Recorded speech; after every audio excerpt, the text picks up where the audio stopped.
Assalamualaikum warahmatullahi wabarakatuh. Di video ini saya akan menjelaskan materi mata kuliah prinsip-prinsip dasar akuntansi. Materinya adalah mengenai analisis transaksi usaha. Nah, sebelum kita masuk ke pembahasan utama, di sini saya mau menjelaskan dulu nih, apa sih definisi dari transaksi itu sendiri. Di dalam akuntansi memang dikenal dengan istilah transaksi. Transaksi itu merupakan suatu kegiatan perusahaan yang mampu menimbulkan perubahan pada kondisi harta atau finansial perusahaan. Artinya, transaksi ini adalah kegiatan yang dilakukan oleh perusahaan yang mana bisa mempengaruhi, yaitu bisa menambahkan atau mengurangi jumlah aset atau keuangan yang dimiliki oleh perusahaan gitu.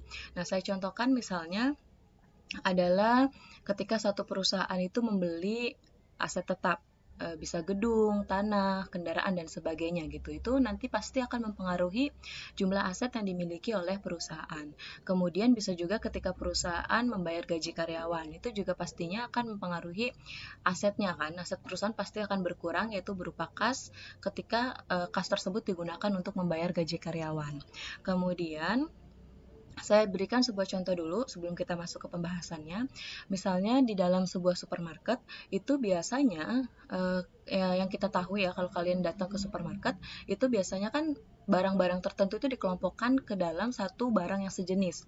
Artinya barang itu satu tipe nih misalnya adalah minyak goreng gitu ya. Jadi kan biasanya di dalam supermarket itu minyak goreng diletakkan di satu rak yang sama dengan berbagai jenis merek yang berbeda gitu. Nah, seperti yang kita tahu bahwa setiap konsumen itu kan punya preferensinya masing-masing ya. Artinya seleranya masing-masing nih. Setiap konsumen itu berbeda-beda nih seleranya. Jadi, ada satu konsumen yang memang suka merek A dan konsumen lainnya bisa lebih senang dengan merek yang B gitu. Tapi intinya di dalam supermarket itu biasanya barang-barang yang sejenis atau satu tipe itu dikelompokkan atau digabungkan ke dalam satu rak tertentu gitu. Misalnya juga ada mie instan, itu kan dia berbeda-beda ya mereknya ya, tapi di dalam diletakkannya di rak yang sama gitu. Tujuannya adalah untuk memudahkan para konsumen ketika dia ingin mencari barang tersebut gitu. Jadi konsumen yang ingin membeli minyak goreng berarti dia tahu nih kemana dia harus berjalan gitu, ke rak mana sih dia mencari gitu. Jadi di rak itu memang ada satu rak tertentu isinya minyak goreng semua tapi mereknya berbeda-beda. Oke, nah hubungannya dengan materi kita hari ini adalah, jadi kita kan nanti akan mempelajari transaksi ya. Transaksi ini nanti akan dilakukan pencatatan nih. Jadi setiap perusahaan melakukan transaksi, biasanya perusahaan itu langsung mencatat transaksi tersebut ke dalam istilah ada satu kata baru mungkin di telinga kalian. Jadi si transaksi ini nanti akan dicatat menggunakan satu istilah yaitu menggunakan akun. Nah, nantinya akun-akun ini untuk transaksi yang melibatkan akun yang sama nantinya akan dikelompokkan ke dalam satu akun yang sama gitu agar memudahkan tujuannya adalah agar memudahkan para pembaca laporan keuangan dalam memahami isi dari laporan keuangan itu sendiri. Kemudian kita langsung masuk ke materinya. Tadi saya sudah singgung bahwa setiap transaksi yang dilakukan oleh perusahaan nantinya akan dicatat ke dalam sebuah akun. Akun itu sendiri merupakan sarana untuk mencatat transaksi atau peristiwa ekonomi yang terjadi di dalam perusahaan. Nah, akun-akun ini yang nanti ketika ada beberapa transaksi yang melibatkan akun yang sama, nantinya akan dikelompokkan nih ke dalam satu buku besar atau sering dikenal dengan istilah ledger. Nah, buku besar ini tujuannya adalah buku besar ini fungsinya adalah digunakan untuk menempatkan akun-akun yang sama dalam tiap-tiap laporan keuangan. Ya, jadi akun yang sama itu nanti akan dikelompokkan ke dalam satu daftar akun. Kemudian buku besar itu sendiri berfungsi untuk mengetahui perubahan saldo masing-masing akun akibat adanya penambahan atau pengurangan saldo akun dari setiap transaksi. Jadi memang si buku besar ini nanti kita tahu nih, misalnya akun kas awalnya berapa, kemudian ada penambahannya berapa, dan ada pengurangan berapa sehingga kita tahu berapa saldo akhir dari kas itu sendiri. Nah, kemudian untuk memudahkan para pengguna atau misalnya akuntan dalam mencatat transaksi yang dilakukan oleh perusahaan, biasanya setiap akun perusahaan itu diberikan nomor akun. Nah, memang tapi si nomor akun ini biasanya berbeda-beda nih setiap perusahaan, tergantung banyak atau sedikitnya akun yang digunakan oleh perusahaan tersebut. Nah, tapi secara umum, secara garis besar, nomor akun untuk Jadi akun utama itu di dalam laporan keuangan, akun utamanya itu terdiri dari 5. Yang pertama ada aset, kedua ada liabilitas, yang ketiga ada ekuitas, yang keempat ada pendapatan, dan yang terakhir ada beban. Nah, akun-akun itu diberi nomor nih masing-masing. Kalian bisa lihat di slide. Untuk aset diberi nomor akun 1, liabilitas diberi nomor akun 2, ekuitas diberi nomor akun 3, pendapatan diberi nomor akun 4, dan beban diberi nomor akun 5. Jadi setiap akun yang depannya itu adalah 1, berarti dia termasuk ke dalam akun aset, dan seterusnya ya.